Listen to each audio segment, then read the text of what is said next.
It's no secret, these are probably the best noise-canceling headphones in the market today. And Sony just made them even better. With a new processor, new drivers, and if you know, you know, they can now fold again. I'm so excited, maybe a little bit too dramatic, so let's dive in. Hi, I'm Michael Josh, your gadget matchmaker, and over the last decade, I've made it my job to show people around the world that tech can be easy, fun, and exciting. On this channel, I give you special access to the products I review, the events I attend, and all the interesting people I get to meet along the way. So if you're shopping for a new pair of noise-canceling headphones, give this channel a like and subscribe, and I'll help you find the right pair to match your needs. This is our Sony WH-1000XM6 review.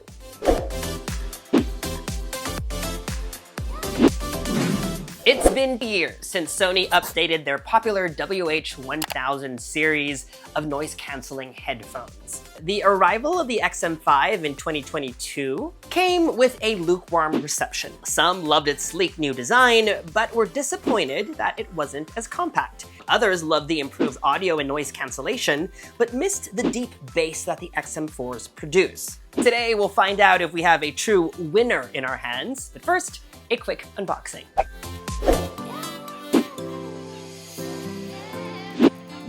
The XM6's packaging is discreet, made from recycled paper, which is always a win in my book. As you can see from the artwork, I've got the blue one. Inside, you're greeted by the carrying case, and inside that is the XM6. There's also some paperwork, a 1.2 meter auxiliary cable, and a rather short USB-A to C charging cable. Just like the XM5, but unlike the XM4, it does not come with this two-prong airplane adapter so that you can ditch the cheap ones and use your high-quality ones on a plane instead. Whether I'm deep into my writing or just tuning out the noise, great audio keeps me in the zone. But my work doesn't stop at content creation. There's a lot that goes on behind the scenes at GadgetMatch. And I know this isn't unique to me, which is why I know you'll love this video's sponsor, Kinsta. When it comes to managed hosting for WordPress, Kinsta's team of experts can handle the technical side of things, so you can stay focused on everything else. They're trusted by brands like TripAdvisor and NASA, and for 3 good reasons: speed, security, and support. With Kinsta, your website can run up to 200% faster, improving not just the user experience, but also your SEO ranking and conversion rates, all while having the peace of mind that your website is protected and safe from threats. And when you do need help, real humans are there to back you up. No AI chatbots here. You'll get a response within minutes to solve your problems. Even if you're not a developer, Kinsta's intuitive dashboard makes managing your site simple and stress-free. No need to waste time troubleshooting on your own. Migrate to Kinsta today and get your first month free. Plus, enjoy a risk-free 30-day money-back guarantee. And don't worry, they'll make sure your migration runs smoothly. Check out the link below or this QR code to get started.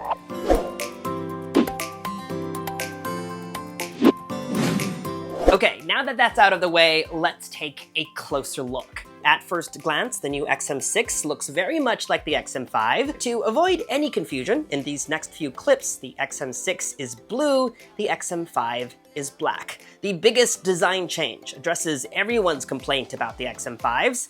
You can now fold them away, just like what we've been able to do on older models. Both sides fold in like this, allowing for a more compact case also.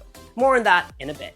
The rest of the design tweaks are more subtle. The band features that modern, sleek design of the XM5s, but now is a bit wider for a more comfortable fit. The cups are a tad bit taller too, but with the same amount of cushioning. Stitching is only on the backside, so it looks cleaner. And notice too, there's a metal ring on the hinge, which adds not just an accent, but more durability to the folding mechanism. Weight-wise, on my scale, I'm getting about 252 to 253 grams. Sony says 254. Whatever the case, it's about 4 grams heavier than its predecessor, and roughly the same weight as its closest rival, the Bose QC Ultra. The weight trade-off comes at the expense of more premium materials, just like stainless steel and aluminum, just like on the AirPods Max, which is a heavy 386.2 grams. The device is plasticky, and the finish, unfortunately, a bit of a smudge magnet. But for a pair that I'm going to wear somewhere on a 12-hour transcontinental flight, maybe more, it's a trade-off I'm willing to have. Other design choices of note, I love this dot right here, almost like Braille, which tells you, okay, that's the left side, I put it on correctly. Instead of two similarly shaped buttons, the power button is round,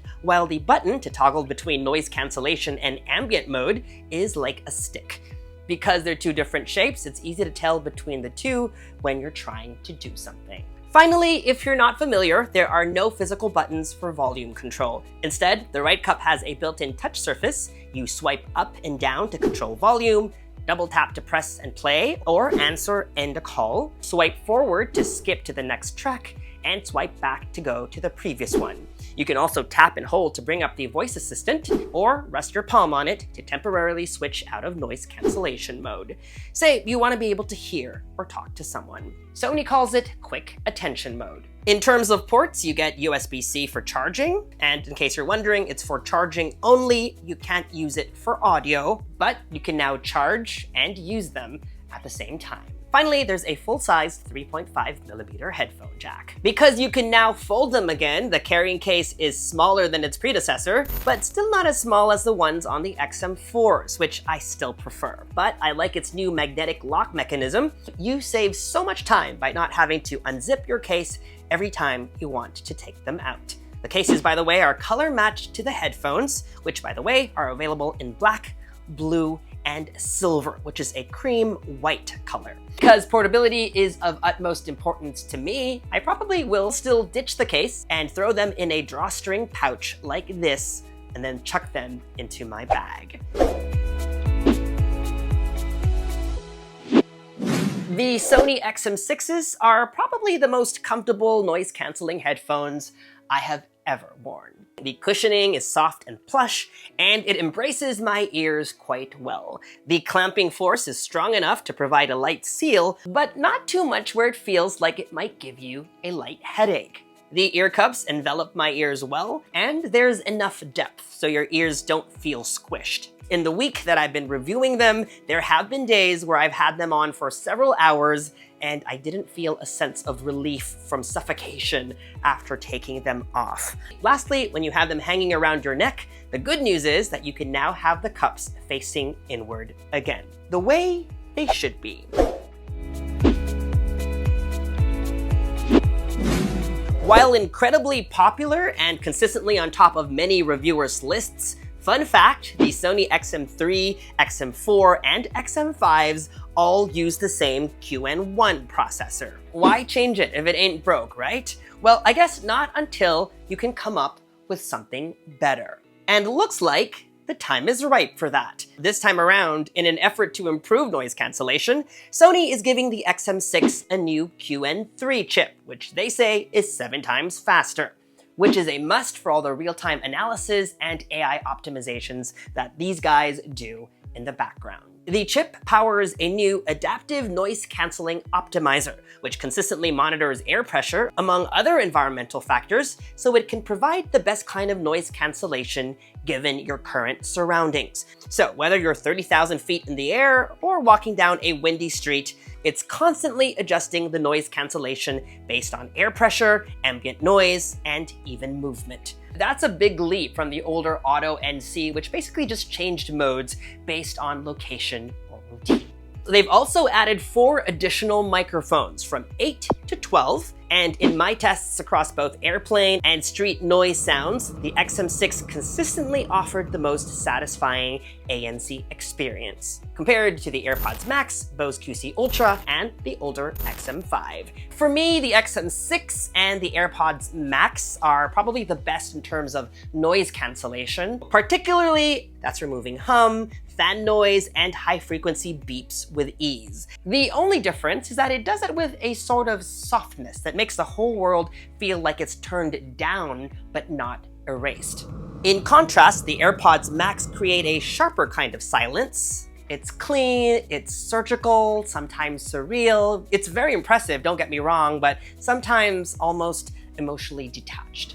The XM5 and the QC Ultra, while competent, had more inconsistencies. Both canceled low-end rumble effectively, but let through more mid and high-frequency noise, sometimes even accentuating certain sounds. Overall, I actually prefer the XM6 as it struck the perfect balance. Effective noise cancellation without making me feel disconnected from the world around me. Transparency mode was good too. I love how I can just rest my palms on the right cup to have a conversation with someone, or when I'm out and about, I just rely on adaptive sound control, which will switch modes based on what I'm doing.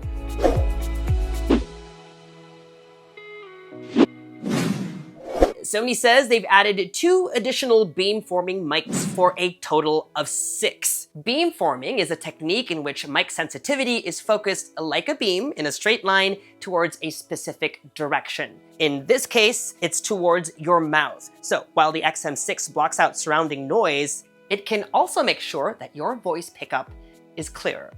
Let's test it out. Okay, so we have everything set up to test out the beamforming microphones on all of these 3 headphones. I have my iPhone shooting the video, and then I have my Marshall speakers in the background that's playing restaurant ambiance from YouTube. Let's see who does the best job at canceling out all of that noise. Okay, so this first clip, as you can see, is using the new XM6, and hopefully those 2 additional beamforming microphones will really zone in on my mouth and what I'm saying, and hopefully it cancels out a lot of that cafe background noise.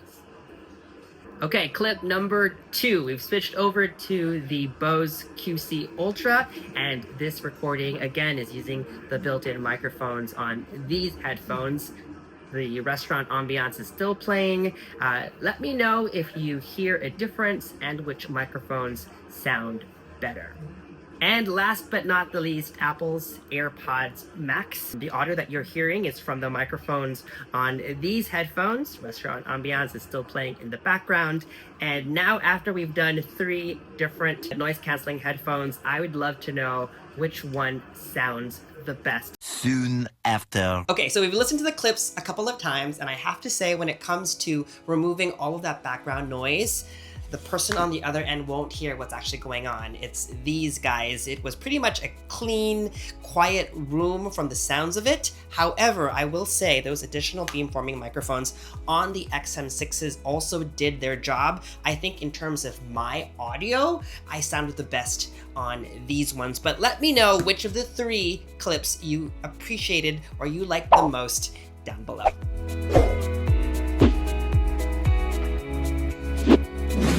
Of course, what good is a pair of noise-canceling headphones if they also don't sound great?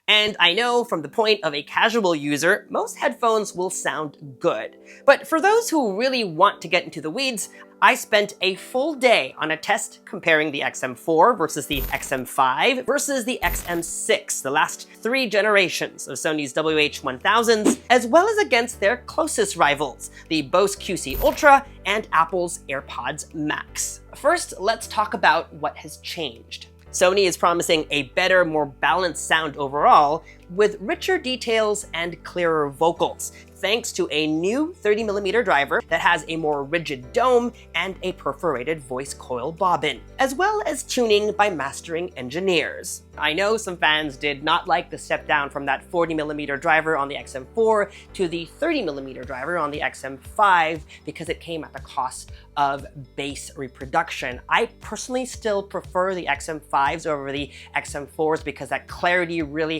had an improvement, but I did feel missing that warmth that bass, or good bass, provided. In lieu of an audio professional, I had ChatGPT moderate this for me. We chose 6 categories: vocals and clarity, soundstage and imaging, bass presence and punch, treble smoothness and air, instrument separation, and genre versatility. We also picked 6 tracks, which are some of my personal favorites, as well as some songs that are used by some audio professionals to be able to put headphones to the extreme test.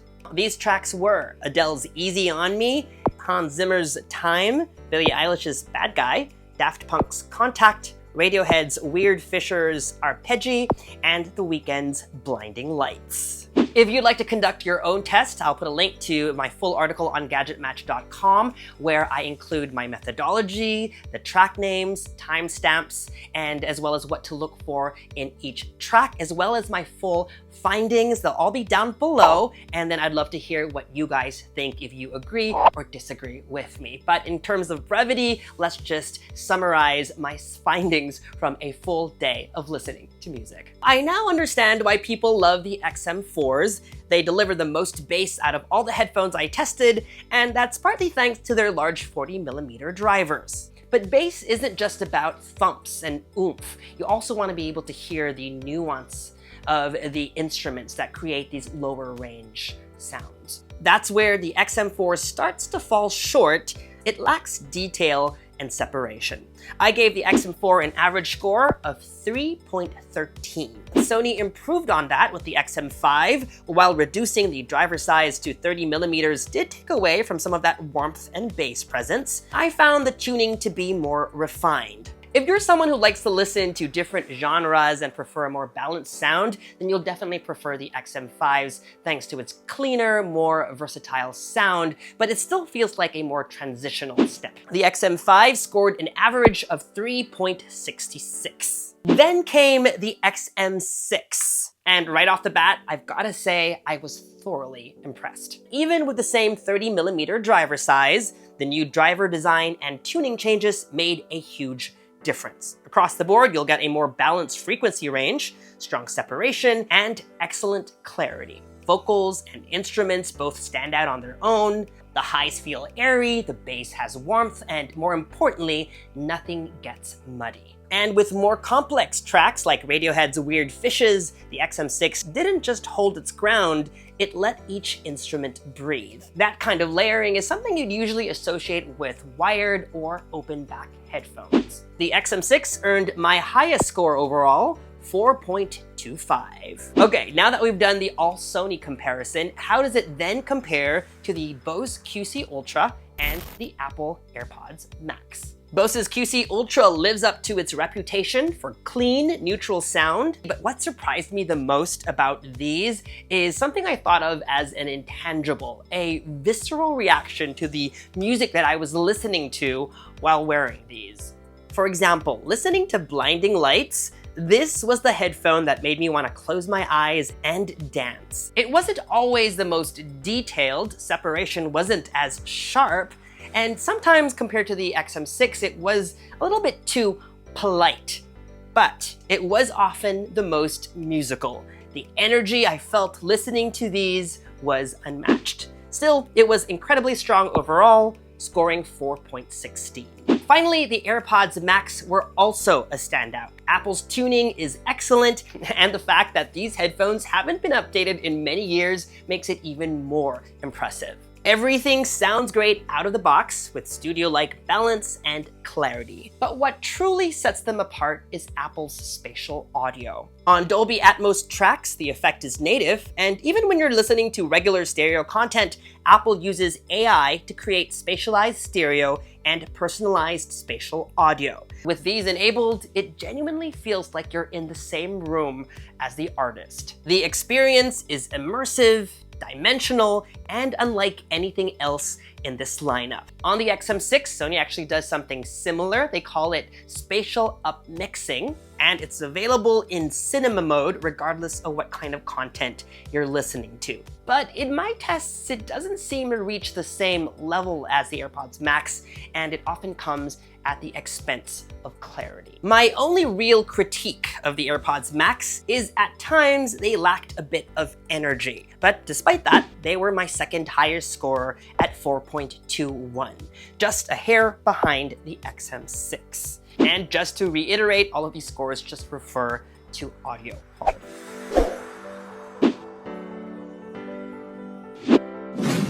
Sony is promising the same 30 hours of noise cancelling on the XM6s as on the XM5s, about 40 hours with NC turned off. In my tests, that's almost about a week of listening. I had these fully charged last Friday and I've been using them all weekend. It's now Tuesday and I believe I have about 80% still left in the tank. Like I mentioned earlier, new is the ability to continue listening to music while plugged in. So basically you can charge and listen at the same time. The XM6 supports fast charging, and a 3-minute charge will give you about 3 hours of listening.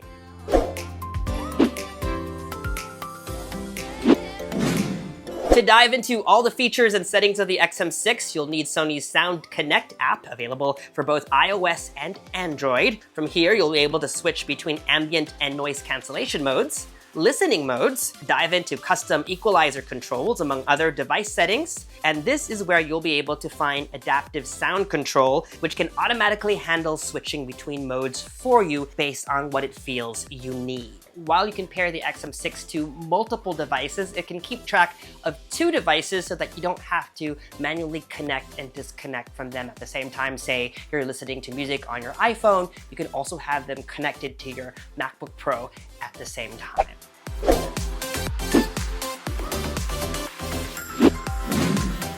The Sony XM6 is available for pre-order starting today, May 15th. And will retail for just under $450 in the US and $600 in Canada. And for the best deals, make sure to check our links down below. $450 is a $50 increase from its predecessor, but Sony says they intend on keeping both the XM4 and XM5 around. And I was just at Best Buy the other day and can confirm both are still on shelves. They currently retail for $300 and $350 respectively. So, is the Sony WH-1000XM6 your gadget match? Whether you're looking for solid noise cancellation or headphones that can produce dynamic, well-balanced audio, you currently can't get any better than the Sony XM6. They're comfortable to use, take up less space in a bag, and do everything we expect them to do right and do it better. It deserves the GadgetMatch seal of approval. I guess the only consideration would be price. It is a little bit pricier compared to its competitors, but seeing how the Bose QC Ultras came down in price for a little bit, these might go down in a little bit, so you might want to wait. But if you're looking for the best of the best, I definitely believe it's worth every penny. And that was our review of the Sony WH-1000XM6. Still a mouthful, but still a great buy. If you'd like to see more videos like this one, you know the drill, folks. Subscribe to our YouTube channel and hit that bell icon so that you get notified as soon as we post new videos. Follow me on social media for all the behind-the-scenes fun, travel, and fashion. And for news and updates, make GadgetMatch.com your daily habit. Until the next video, I'm Michael Josh. Thanks for dropping by.